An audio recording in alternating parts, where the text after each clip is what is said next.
Last class बताया गया था जीवद्रव्य के बारे में, जीवद्रव्य के भौतिक गुण, रासायनिक गुण, जीवद्रव्य का रासायनिक संघटन। ठीक है, इतना बता दिया गया था। फिर उसके बाद उसके भाग बताया गया था। कोसा द्रव्य के बारे में बता दिया गया था, कोसा झिल्ली की संरचना के बारे में 2 मत दिया गया था। पहला मत दिया गया था यूनिट मेम्ब्रेन मॉडल, माने स्ट्रक्चर ऑफ सेल मेम्ब्रेन। कल बताया गया था, इसमें 2 कॉन्सेप्ट दिए गए थे। पहला है यूनिट मेम्ब्रेन मॉडल, दूसरा दिया गया था फ्लूइड मोज़ेक मॉडल। ठीक है, इनके बारे में कल लिखा दिया गया, डिटेल स्ट्रक्चर बना दिया गया था। यह कॉन्सेप्ट किसने दिया था? मॉडल रॉबर्टसन ने, और यह मॉडल दिया था सिंगर तथा निकोलसन नामक वैज्ञानिक। ये दोनों के बारे में स्ट्रक्चर बना के बता दिया गया था। अगला पार्ट जीवद्रव्य का है केंद्रक। केंद्रक मीन्स न्यूक्लियस। न्यूक्लियस क्या होता है, स्ट्रक्चर क्या होता है, कहाँ पर जाता है। नेक्स्ट हेडिंग है केंद्रक या न्यूक्लियस। ठीक है, 1831 में रॉबर्ट ब्राउन नामक वैज्ञानिक ने सर्वप्रथम कोशिका के अंदर केंद्रक की खोज की। सामान्यतः केंद्रक गोल अथवा लंबा केंद्रक कोसा द्रव्य के मध्य में स्थित होता है। सामान्यतः एक कोशिका में एक केंद्रक पाया जाता है। केंद्रक रहित कोशिका का अस्तित्व समाप्त हो जाता है। 2-3 पॉइंट आप लिखे इसमें। केंद्रक की खोज, पहला पॉइंट, केंद्रक की खोज रॉबर्ट ब्राउन ने 1831 में किया। ठीक,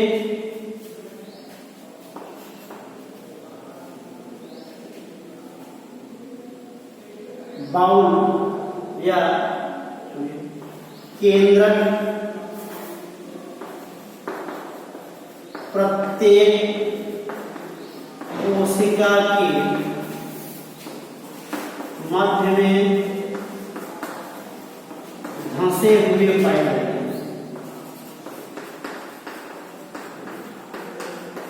क्लियर? प्रत्येक केंद्रक गोलाकार होते हैं। सामान्यतः एक कोशिका में केवल एक केंद्रक पाया जाता है। क्लियर? ये सामान्य बात बता दी आपको। केंद्रक की खोज रॉबर्ट ब्राउन ने 1831 में किया। केंद्रक प्रत्येक कोशिका के मध्य में धंसे हुए पाए जाते हैं। प्रत्येक केंद्रक गोलाकार होते हैं। सामान्यतः एक कोशिका में केवल एक केंद्रक पाया जाता है। ये सामान्य विशेषता हो गई। अब केंद्रक में क्या क्या होता है, कौन कौन से भाग होते हैं। केंद्रक में स्ट्रक्चर देखिएगा, सबसे बाहर होती है केंद्रक झिल्ली। इसमें कुछ स्थानों पर छिद्र पाए जाते हैं ऐसे। ये दोहरी झिल्ली होती है।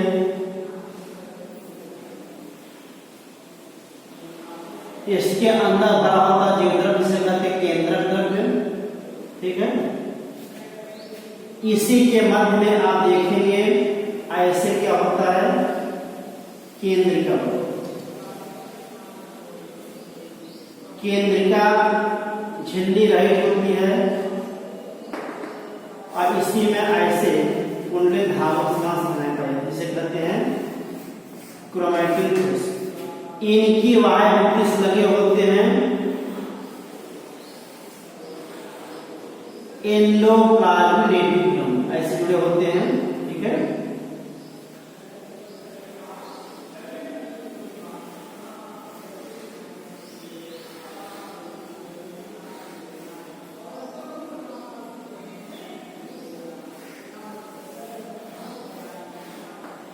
प्रत्येक ईआर के ऊपर क्या पाए जाते हैं? राइबोसोम पाए जाते हैं। ऐसे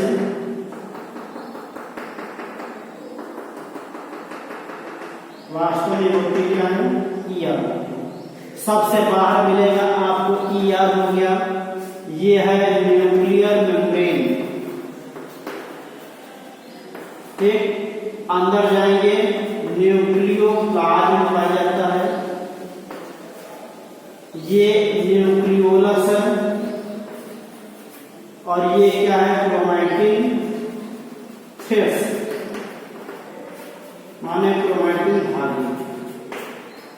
ये है स्ट्रक्चर ऑफ न्यूक्लियस या केंद्रक की संरचना। ठीक, प्रत्येक केंद्रक गोलाकार होते हैं, कोशिका के मध्य में धंसे हुए पाए जाते हैं। प्रत्येक कोशिका में कम से कम एक केंद्र पाया जाता है। केंद्र रहित कोशिका निर्जीव होती है। यहाँ पे एक पॉइंट लिखेंगे, केंद्र रहित कोशिका का अस्तित्व नहीं होता।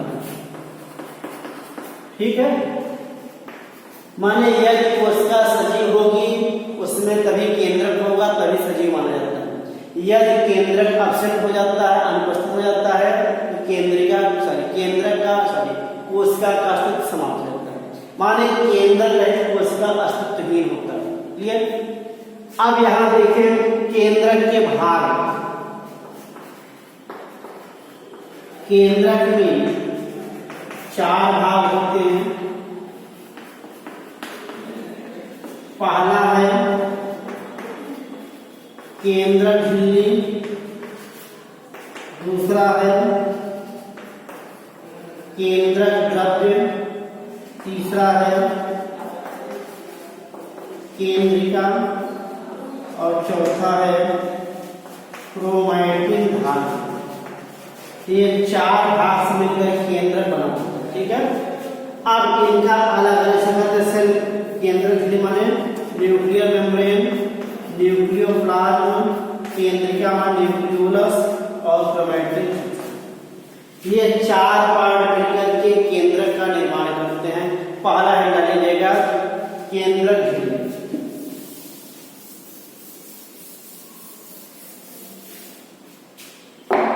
केंद्रक झिल्ली क्या होती है?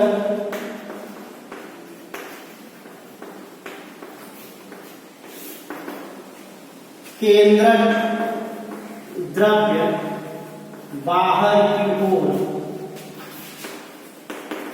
एक झिल्ली से घिरा होता है, एक झिल्ली से घिरा होता है, जिसे केंद्रक झिल्ली कहते हैं। ठीक है, यह लाइपोप्रोटीन की बनी होती है।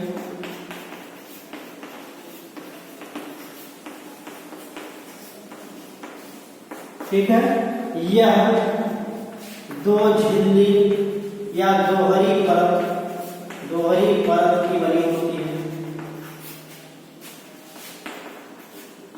वायभित्ति या वायभित्ति से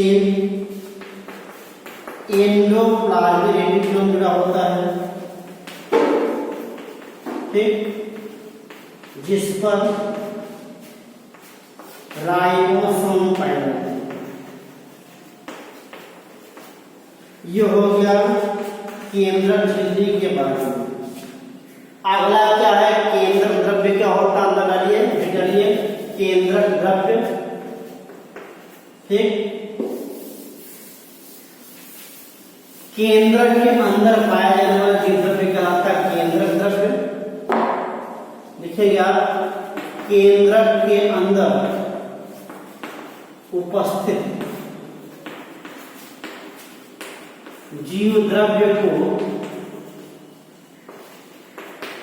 केंद्रक द्रव्य कहा जाता है। इसमें केंद्रिका क्रोमैटिन धागे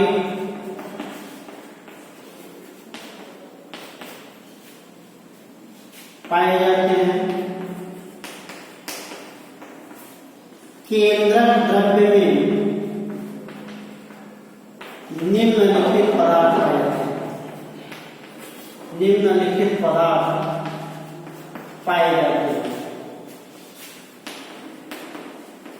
कौन कौन से? पहला है प्रोटीन 70%, फास्फोलिपिड 2 से 3%, डीएनए 10%, आरएनए 5%, दोस्तों लगभग 23% पाया जाता है। ठीक, कितना होता है? ये सभी पदार्थ कहाँ पाए जाते हैं? केंद्रक द्रव्य में पाए जाते हैं। इसी में डीएनए पाया जाएगा, आरएनए पाया जाएगा। क्लियर? अगला पॉइंट है, वे डालिएगा, नोट रखिएगा आप लोग। केंद्रिका, केंद्रिका होती है न्यूक्लियोलस। ये केंद्रक का थर्ड पार्ट है। इसकी खोज किया था फोंटाना ने।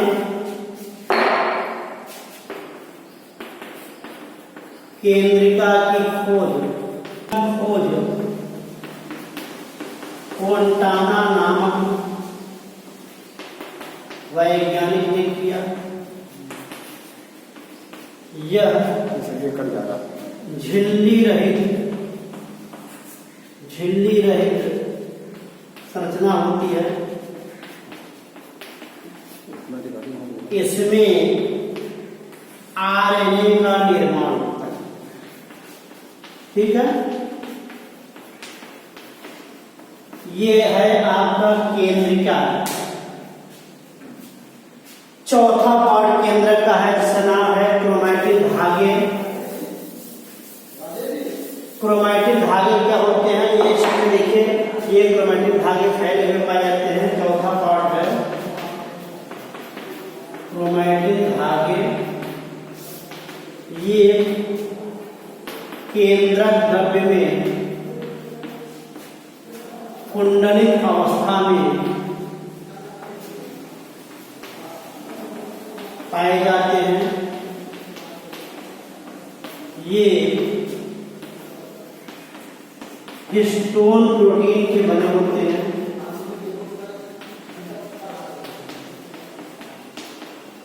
तथा इन पर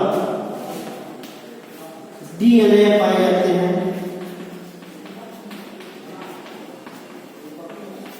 कोशा विभाजन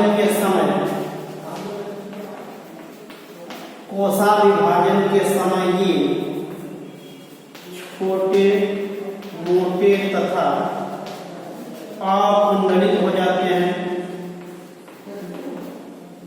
इन्हें गुणसूत्र कहा जाता है। ठीक है, ये होता है स्ट्रक्चर ऑफ न्यूक्लियस। ये केंद्रक संरचना के बारे में बता दिया गया है।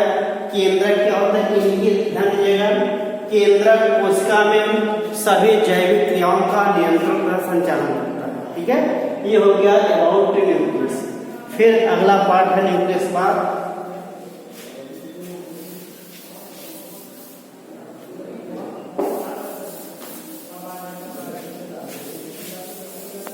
केंद्रक के बाद अगला कोशिकांग का नाम है, ध्यान दीजिएगा, टोनोप्लास्ट आएंगे।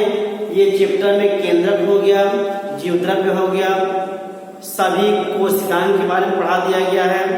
कोशिका के निर्जीव पदार्थ में संचित पदार्थ हो गया, स्रावी पदार्थ हो गया, उत्सर्जित पदार्थ। ये सारी बातें आप डिस्कस कर दिया गया है। अब हम लास्ट में लेंगे केंद्रक में पाया जाता है डीएनए की संरचना। अगला डालिएगा डीएनए या न्यूक्लिक एसिड।